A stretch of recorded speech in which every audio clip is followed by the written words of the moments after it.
Hi there guys, I'm just here to deliver a short lesson here on string bending. Now I can appreciate a lot of you guys out there already know what string bending is, and you might have your own ways of doing it, and you might have mastered it already and probably playing it better than I am or whatever, that's fine. I'm just here to show you, what I know about string bending, just the very basics of course, and how I think it's best to go about it. I'm not saying this is the only way to do it. Obviously, there are lots of other ways. I've been playing for around about 30 years. And in that time, I've tried to listen to guitarists who, obviously can play, of course, but also quite lyrical. They can, obviously create nice phrases and all that sort of thing. And most of the time, the way that those phrases are executed usually is with string bending. So you get a nice fluid sound, and you can add things like vibrato and things like that to it.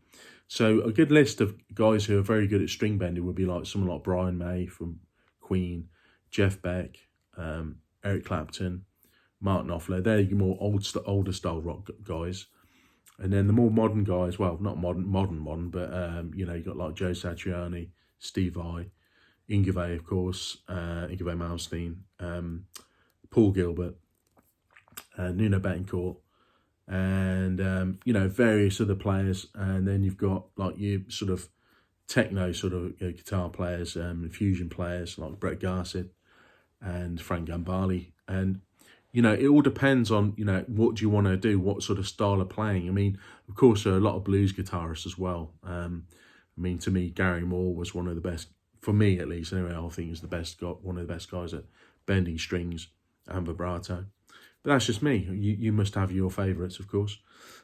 So really, it's good to just listen to players and then listen to what they're doing, and then try and translate that the best way you can onto your guitar. In this case, I'm using the natural minor scale, like I said, and what we're going to do is just literally play through some of the notes of that. So we're going to start here on fret number 7 on the D string. That's our first note we're going to play. Second note we're going to play is on fret 4 on the G string, then fret 5 on the G string, fret 7 on the G string, fret 5 on the B string, fret 6 on the B string, fret 8 on the B string, 5 on the high E string, 7 on the high E string, and then finally there, fret number 8. That will give us a nice little shape there to play that minor scale there,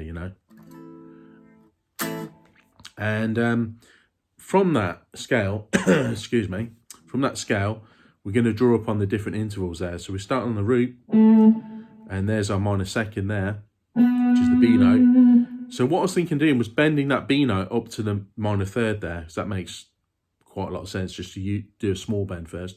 Now this is what's called a semitone bend, or a half step bend.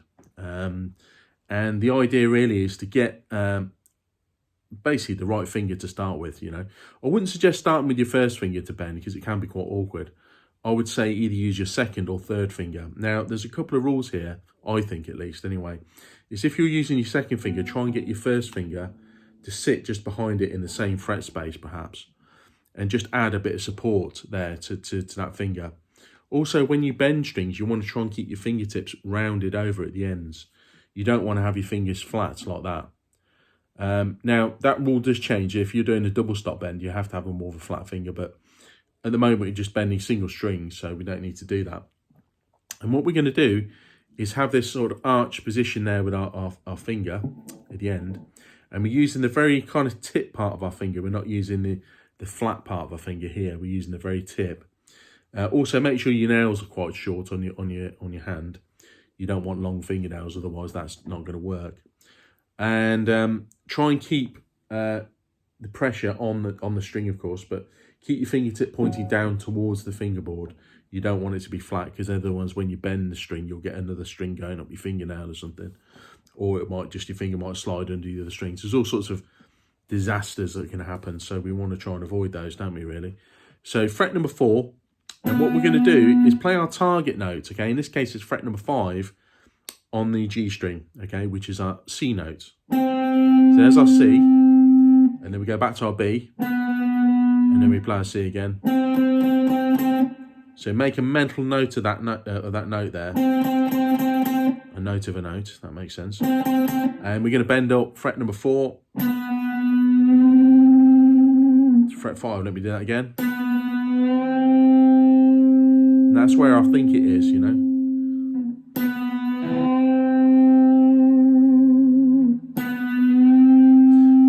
And just a little tip, just see if you can hold that note there without putting any vibrato on. And then let it back down again. Okay, so that's our semitone bend there. Let's try it with our third finger. Again, the same rule applies. Keep fingers 1 and 2 behind your third finger.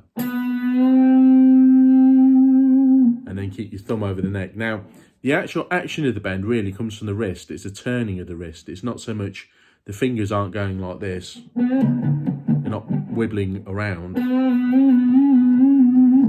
Because really, if you do that, the fingers haven't really got much strength. They're kind of just, you know, I find that strange. I mean, maybe there's some guys out there or people who've managed to do that. But generally speaking, as far as I know, the best way to bend is to use the wrist to turn into the note like such. Okay, you can see that there. It's literally a movement of the wrist. Like akin to turning a doorknob, really. And let's go up again. I'm going to go up to fret number 5 now. So that was our second, minor second, to minor third. And then we're playing our 4th now, up to the 5th, okay? This is in A minor, of course. Now that's a bigger distance there. That's what's called a whole tone, okay? And that's 2 frets apart, okay? Not just 1 fret apart. So what you might want to do is just play that D note there on the 7th fret on the G string. And then bend up slowly. When you feel like it's just there on the pitch, stop. And then maybe play it a couple of times with the pick.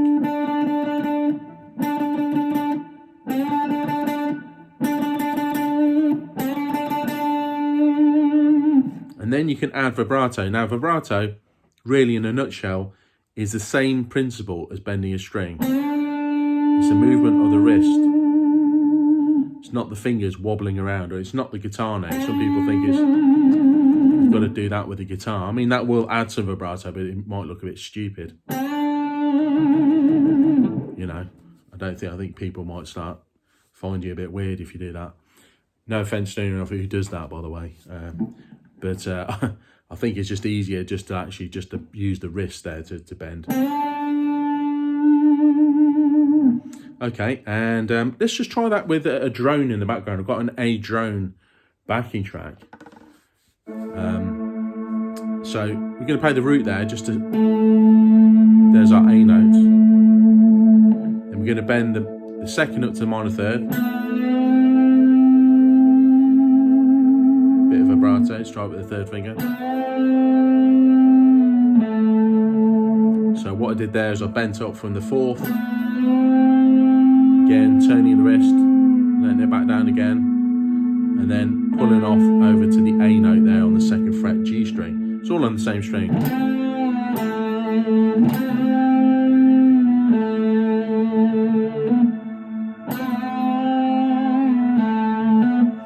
Also, make sure the other strings that you're not playing are blocked out, so you don't hit them by mistake. I'm using the side of my hand here just to mute the strings like such, okay?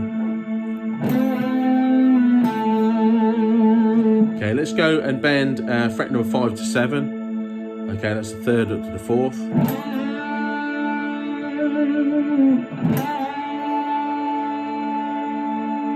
Okay, just a bend.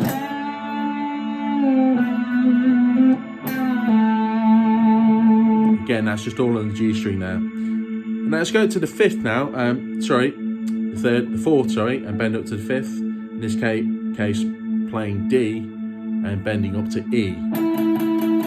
There's our E note, and there's our D note.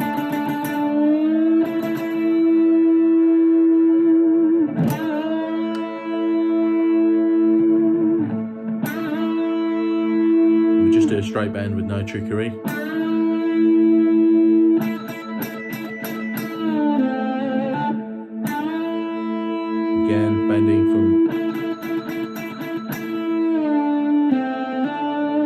7 to 9.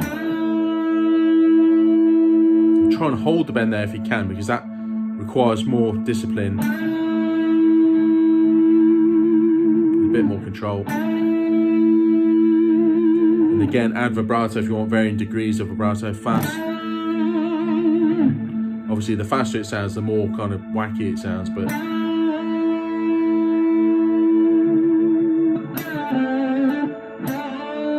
oops. And you'll know when you're off there, like when I bent that, it sounded a little bit off, so.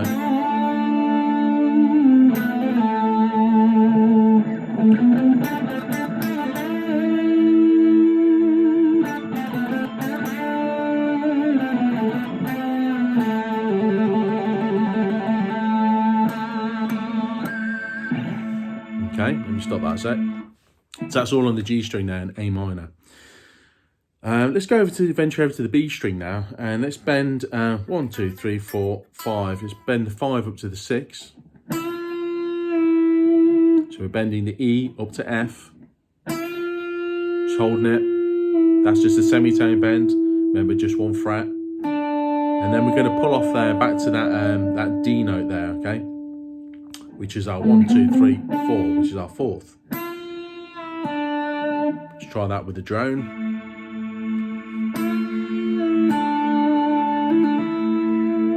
And then we're going to go back onto that E note there again, the 5th. You find some notes sound a little bit better in the minor scale than others. Okay. Just do that one there. That's a bend from the 6th fret up to the 8th, okay? So the 6th to the 7th. Okay, the interval 1, 2, 3, 4, 5, 6. So it's the 6th interval up to the 7th interval, which is on the 8th fret, of course, there, which is our G note.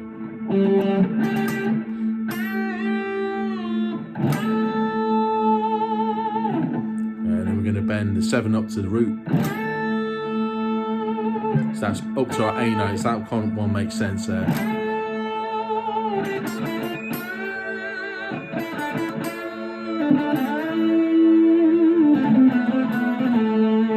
Just do that again. So that's all the way from the 7 to root. Let down.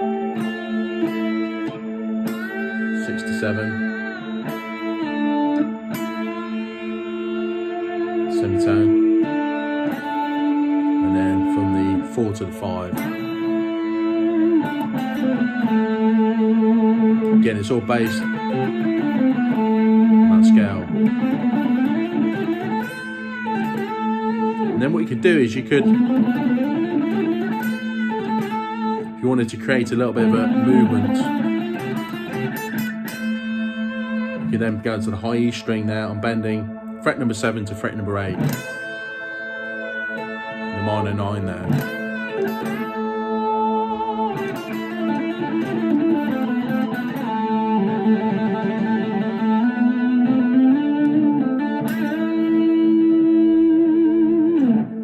Okay, something like that. So you can just mess around with it really, but one thing I suggest is if you haven't got much experience of bending, you're quite new to it, then just start with those semitone ones. So the semitone ones in that position, we fret 4 to 5, there like that, and fret 5 to 6, and fret 7 to 8 on the high E string.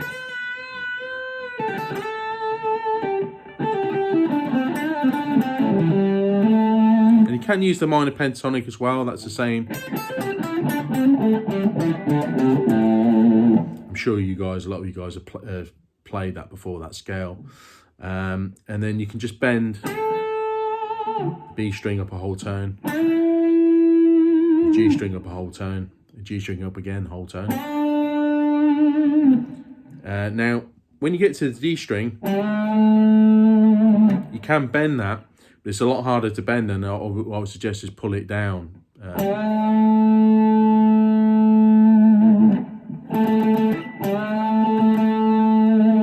So that takes a lot more strength to pull that string down. So if I wanted to play that D note there from the C,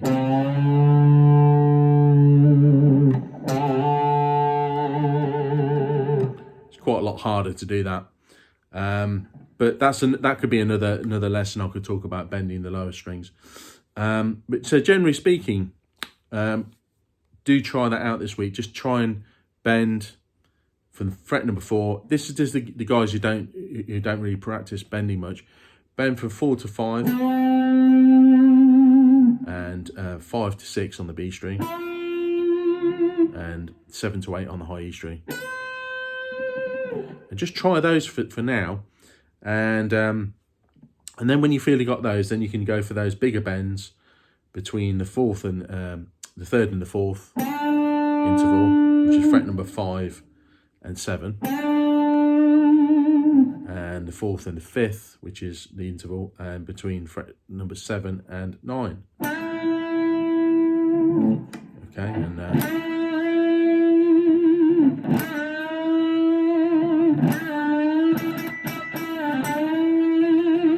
and then yeah, just try out different types.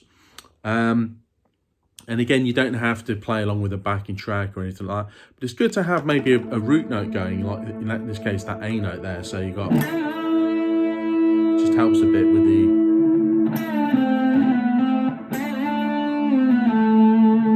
you know, just some of the ideas there. It just gives you a fixed pitch as well, just to play up against. Okay, so hopefully that's of some use to somebody out there, and let me know. And if you like this video, give me a few ideas maybe for another video. I haven't got all the fancy tab floating underneath the screen yet or anything like that, and obviously I need to expand this channel a lot more and get some better content out there, and better cameras, better microphones, etc. I will get there. Obviously I've just started off really sort of doing some stuff on this channel, so I would appreciate if you like and subscribe, and hit the notification bell, and give me some suggestions on and other lessons. It could be anything to do with technique, you know, sort of alternate picking, sweep picking, tapping, anything you could think of. And then yeah, just comment on that if you can, guys. And yeah, just here to help you and do the best I can for you. And hopefully see you in the next video, guys. Thanks very much. Cheers.